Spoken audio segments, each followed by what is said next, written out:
आज हम सीखने वाले हैं लिस्ट के इनबिल्ट फंक्शंस। कौन कौन से ऐसे फंक्शंस हैं जो लिस्ट को मैनिपुलेट करने में हमारी हेल्प करेंगे। लिस्ट के साथ में बहुत सारे बिल्ट इन फंक्शंस आते हैं।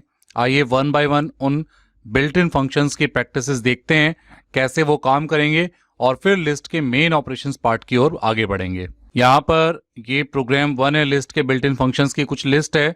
यहाँ पर बहुत सारे फंक्शंस के बारे में बात हो रही है, तो वन बाय वन समझते हैं। पहला ये फंक्शन है, यहाँ पर हमने एक L1 नाम की लिस्ट ली है जिसमें 11, 21, 13, 64, 51 यहाँ पर हमने ये एलिमेंट लिए हैं और प्रिंट कराया है len L1। यानी हम यहाँ पर बात कर रहे हैं len फंक्शन की, जो कि किसी भी आर्ग्यूमेंट या लिस्ट की लेंथ हमें कैलकुलेट करके बताएगा। मैंने इसको रन कराया तो यहाँ पे आउटपुट आ रही है 5। तो 1, 2, 3, 4, 5 5 एलिमेंट हैं, 5 इसकी लेंथ है इस लिस्ट की।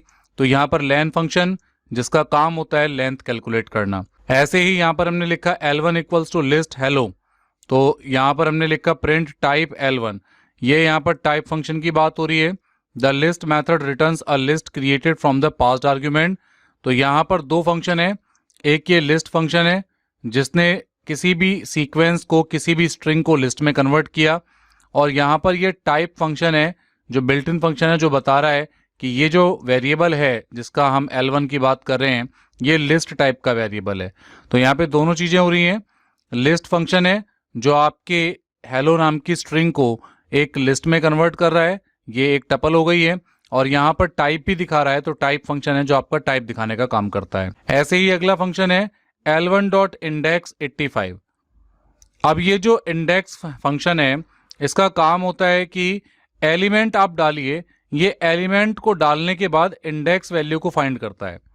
मान लीजिए यहाँ पर 13, 15, 85, 74, 54 और 12 लिखा है। हमने लिखा है प्रिंट L1.index85, यानी 85 एलिमेंट अगर इस लिस्ट में कहीं पर है तो उसमें जो उसका इंडेक्स है वो बताइए।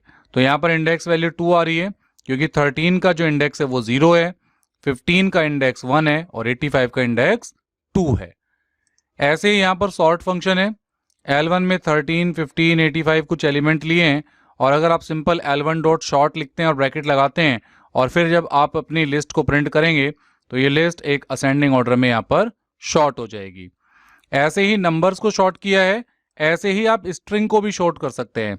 लेकिन जब वो स्ट्रिंग को शॉर्ट करता है तो आस्काई वैल्यू जो ASC American standard code of information interchange होता है, इसके अकॉर्डिंग आपके कंटेंट को एक असेंडिंग ऑर्डर में सेट करता है। आस्काई के अकॉर्डिंग हर कैरेक्टर का अपना एक डिजिट होता है, वैल्यू होती है, और उस वैल्यू के अकॉर्डिंग वो उसको ऑर्डर में सेट करता है। तो ये तो था असेंडिंग ऑर्डर। अगर डिसेंडिंग करना है तो सिंपल क्या करना है, आपने शॉर्ट लगाना है और शॉर्ट के बाद में ब्रैकेट के अंदर रिवर्स इक्वल्स टू ट्रू कर देना है। तो अगर आप ऐसा करते हैं तो ये शॉर्ट करेगा लेकिन रिवर्स भी करेगा। ट्रू हमने लगा दिया तो ये किसी भी लिस्ट को डिसेंडिंग ऑर्डर में प्रिंट करेगा। सेम ऐसे ही आप किसी स्ट्रिंग को भी डिसेंडिंग ऑर्डर में प्रिंट करा सकते हैं। तो पाइथन के इस प्रोग्राम की जो लिस्ट में हमने len function, list function, type function, index function, sort function, short में रिवर्स शॉर्टिंग कैसे कर सकते हैं, ये हमने यहाँ पर सीखा है। अब बात करते हैं लिस्ट के एक और बिल्ट इन फंक्शन जिसका नाम अपेंड है। ये अपेंड हमारे लिए बड़ा ही हेल्पफुल फंक्शन है। Append method adds a single item to the end of the list. ये एक सिंगल एलिमेंट को लिस्ट के लास्ट में ऐड करता है और किसी भी ओरिजिनल लिस्ट के अंदर मॉडिफिकेशन करने में हमारी हेल्प करता है। जैसे यहाँ पर कुछ एग्जांपल्स हैं। यहाँ पर हमने L1 में 1, 2, 3 रखा है और यहाँ हमने लिखा है L1.append4, यानी कि जब हम इसको रन कराएंगे देखिए क्या होगा, ये प्रिंट करेगा 1, 2, 3, 4, यानी 1, 2, 3 तो L1 का पार्ट था, लेकिन L1.append4 लिखने से क्या हुआ, ये जो 4 एलिमेंट इंटीजर है ये इस 3 के बाद में यहाँ ऐड हो गया है। तो जब आपने L1 को प्रिंट कराया तो यहाँ पर 1, 2, 3, 4 ऐसे यहाँ पर प्रिंट हो गया है। इसी तरीके से आप किसी पूरी की पूरी लिस्ट को भी आप एक लिस्ट के साथ अपेंड कर सकते हैं। जैसे L1 में 1, 2, 3 लिखा, L1 डॉट अपेंड में 4, 5 ये 2 डिजिट हैं, लेकिन ये दोनों डिजिट एक एलिमेंट है, अपने आप में एक लिस्ट है, यानी 4, 5 ये एक लिस्ट है, 1, 2, 3 एक लिस्ट है। L1 में 1, 2, 3 ऑलरेडी असाइंड है, L1 में हम 4 और 5 वाली इस लिस्ट को असाइन कर रहे हैं, यानी 1, 2, 3, 4, 5, और जब आप इसे प्रिंट कराएंगे तो ये बिल्कुल ऐसे प्रिंट हो जाएगा 1 2 3 ये इंटीजर टाइप है, और ये जो 4 और 5 है ये अपने आप में एक लिस्ट टाइप है जो एक नेस्टेड लिस्ट बाद में क्रिएट कर देगा। तो यहाँ पर एक सिंगल एंटिटी की बात हो रही है, तो इसमें आप एक इंटीजर को भी ले सकते हैं और किसी लिस्ट को भी यहाँ ऐड करा सकते हैं। आगे बढ़ते हैं, स्ट्रिंग के साथ में देखते हैं क्या होता है।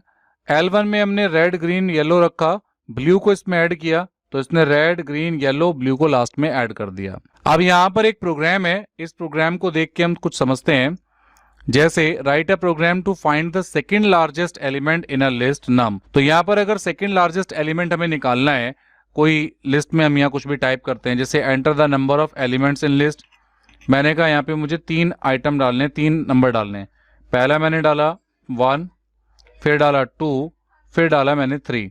तो जैसे ही 3 मैंने डाला तो ओरिजिनल लिस्ट बनी 1, 2, 3 और सेकंड लार्जेस्ट एलिमेंट निकला 2। तो आंसर तो बिल्कुल सही है, लेकिन ये कैसे निकला? यहाँ पर कौन कौन से फंक्शन यूज किए गए? जैसे हमने यहाँ पर लगाया प्रिंट कराया, यहाँ पर ये जो तरीका है केवल एंटर कराने के लिए मैसेज दिया। n equals to int input, यहाँ पर इंट नाम का एक फंक्शन जिसने इनपुट लिया स्ट्रिंग के अंदर, इंट में कन्वर्ट किया और n में वो डालता चला गया। इसी तरीके से i इज इक्वल टू 0 रखा, नम नाम की एक ब्लैंक एम्प्टी लिस्ट बनाई हमने यहाँ पर, फिर i से लेके n तक, यानी जब तक i से 1 कम तक n की जो भी वैल्यू है, n यहाँ पर क्या काम करेगा, जो भी लिस्ट है उसको एक्सेस करना शुरू करेगा। प्रिंट एंटर लिस्ट वैल्यू, तो पहली बार में अगर मान लीजिए हमने यहाँ पर इनपुट लिया 1 से, यहाँ पर हमने डाला 3, तो 1 से लेके 3 तक ये चला, तो यहाँ पर इसने प्रिंट कराया तो 3 बार उसने वैल्यू प्रिंट की, हर बार i बढ़ता चला गया। num1 डॉट अपेंड num1, तो यहाँ पर ये देखिए अपेंड फंक्शन यूज हो रहा है। इसने क्या किया, 1 बाय 1 आपने जो इनपुट लिया उसको अपेंड के थ्रू एक एक करके लिस्ट के लास्ट में ऐड करता चला गया। उसके बाद में जब ये काम डन हो गया, यहाँ तक ये व्हाइल लूप, देखिए ऊपर की स्टेटमेंट डिक्लेरेशन कर रही है और एक इनपुट ले रही है कि कितने आइटम रखने हैं, नीचे की ये स्टेटमेंट वैल्यू जो है वो एक लिस्ट के अंदर ऐड करती जा रही है। अब जो स्टेटमेंट है प्रिंट करा रहे हैं ओरिजिनल लिस्ट को, तो यहाँ पर यहाँ से लेके यहाँ तक हमने ओरिजिनल लिस्ट प्रिंट कराई, लेकिन इसके बाद हमने यहाँ कंडीशन लगाई if num0 greater than num1, यदि num0 num1 से बड़ा है तो उसके बाद में क्या करे, m में num की इंडेक्सिंग जो 0 है वो आ जाए और m2 में num का फर्स्ट इंडेक्स आ जाए। तो ये यहाँ पर इस तरीके से कंटेंट कॉपी हो जाएगा। जब ये एल्स पार्ट में जाएगा तो फिर हमने m की वैल्यू को num1 से रिप्लेस कर दिया और m2 की वैल्यू को num0 से रिप्लेस कर दिया। तो ये एक सिंगल कंडीशन, जब पहली बार में ये एलिमेंट अगर हमें मिल जाए तो यहाँ से हमें इफ एल्स से सॉल्व करने की कोशिश की है, लेकिन अगर ऐसा नहीं होता तो फिर हम यहाँ फॉर लूप पर आ गए।